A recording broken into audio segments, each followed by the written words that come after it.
ನಮಸ್ಕಾರ. ಈ ಮೈಸೂರಿನಲ್ಲಿ ಪಿನ್ಕಲ್ಲಲ್ಲಿ ಇದೊಂದು ವಾತ್ಸಲ್ಯ ಸೇವಾಶ್ರಮ ಅನ್ನೋದಿದೆ. ಇಲ್ಲಿ ಈ ಪ್ರತಿಯೊಬ್ಬರ ಜೀವನದಲ್ಲೂ ವೃದ್ಧಾಪ್ಯ ಬಂದೇ ಬರುತ್ತೆ.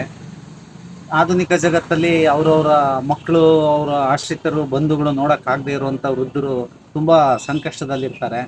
ಅಂಥ ಒಂದು ಹಿರಿಯ ನಾಗರಿಕರಿಗೆ, ವೃದ್ಧರಿಗೆ, ಅಶಕ್ತರಿಗೆ ಒಂದು ನೆರವು ಕೊಡೋದಕ್ಕೆ ಅಂತ ಈ ಸಂಸ್ಥೆ ಇದೆ ಅಂತ ನಮಗೆ ಗೊತ್ತಾಗಿದೆ. ಪಿಂಕಲಲ್ಲಿ ಆಶ್ರಮ ರೋಡಲ್ಲಿ ಇರುವಂಥ ಈ ವಾತ್ಸಲ್ಯ ಸೇವಾಶ್ರಮದಲ್ಲಿ 24 ಗಂಟೆನೂ ಹಿರಿಯರಿಗೆ ನೋಡ್ಕೊಳ್ಳೋಂಥ ಒಂದು ವ್ಯವಸ್ಥೆ ಇದೆ. ಪ್ರತಿದಿನವೂ ವೈದ್ಯರು ಬಂದು ನೋಡ್ಕೊಳ್ತಾ ಇದ್ದಾರೆ. ಹಾಗಾಗಿ ನಾನು ಈ ಸಂಸ್ಥೆ ನೋಡಿದಾಗ ಇಲ್ಲೊಂದು 20-25 ಜನ ವೃದ್ಧರನ್ನ ನೋಡಿದೆ. ನಮಗೆ ಈ ಥರ ಒಂದು ಸಂಸ್ಥೆಗಳಿಗೆ ನೆರವು ಕೊಡೋಂಥವ್ರು ಯಾರಾದರೂ ಇದ್ದರೆ ಅಂಥವ್ರಿಗೆ ಒಂದು ಸಂಪರ್ಕ ಕೊಡಬೇಕು ಅನ್ನೋ ದೃಷ್ಟಿಯಿಂದ ನಾನು ಈಗ ಮಾತಾಡ್ತಾ ಇದ್ದೀನಿ.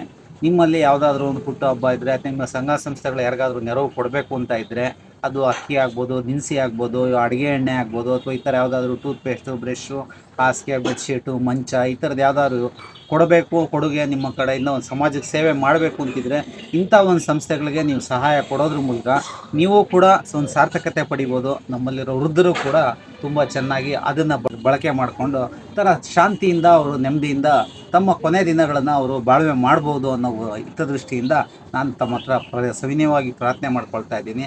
ನಿಮ್ಮ ಹಾಗೂ ನಿಮ್ಮ ಸ್ನೇಹಿತರ ಹುಟ್ಟುಹಬ್ಬ, ಮದುವೆ, ವಾರ್ಷಿಕೋತ್ಸವ, ತಂದೆ ಅಂದ್ರೆ ಪುಣ್ಯತಿಥಿ, ಇಂಥ ಒಂದು ಸನ್ನಿವೇಶಗಳಲ್ಲೂ ಕೂಡ ನಮ್ಮ ಸಂಸ್ಥೆಯಲ್ಲಿ ಬಂದು ನೀವು ಆಹಾರ ಅಥವಾ ಉಪಚಾರ ಬೇರೆ ಏನಾದರೂ ಮಾಡ್ಬೋದು. ಸ್ವಯಂ ಸೇವಕರು ಯಾರಾದರೂ ಇದ್ದರೆ ಅವರ ಒಂದು ರಜಾ ದಿನಗಳಲ್ಲಿ, ಬಿಡುವು ದಿನಗಳಲ್ಲಿ ಇಲ್ಲಿ ಬಂದು ಸ್ವಯಂ ಸೇವೆ ಮಾಡೋದ್ರ ಮೂಲಕ ಅವರ ಒಂದು ಆಹಾರ ಪರಿಕರಗಳು ಹಾಗೂ ಅವರ ಬೆಡ್ಶೀಟ್ಗಳು ಇದನ್ನೆಲ್ಲ ಸ್ವಚ್ಛ ಮಾಡೋದ್ರ ಮೂಲಕ ಅಥವಾ ಬೇರೆ ಏನಾದರೂ ಒಂದು ಸೇವೆ ಮಾಡೋದ್ರ ಮೂಲಕ ಈ ಒಂದು ಸಂಸ್ಥೆಯಲ್ಲಿ ತಮ್ಮ ಒಂದು ಪರಿಶ್ರಮವನ್ನು ಕೂಡ ನಾವು ಅಪೇಕ್ಷಿಸ್ತಾ ಇದ್ದೀವಿ. ಬನ್ನಿ, ನಿಮ್ಮ ಸಹಾಯ ಆಗಿರೋ ನಿಮ್ಮ ಕೈಯಲ್ಲಿ ಆಗಿರೋಂಥ ಸಹಾಯನ ಸಮಾಜದ ಒಂದು ಈ ವರ್ಗಕ್ಕೂ ಕೊಟ್ಟು ನಮ್ಮ ಜೀವನ ಸಾರ್ಥಕ ಮಾಡ್ಕೊಳ್ಳೋಣ ಅಂತ ಮತ್ತೊಮ್ಮೆ ವಿನಂತಿಸ್ಕೊಳ್ತೀನಿ. ನಮಸ್ಕಾರ.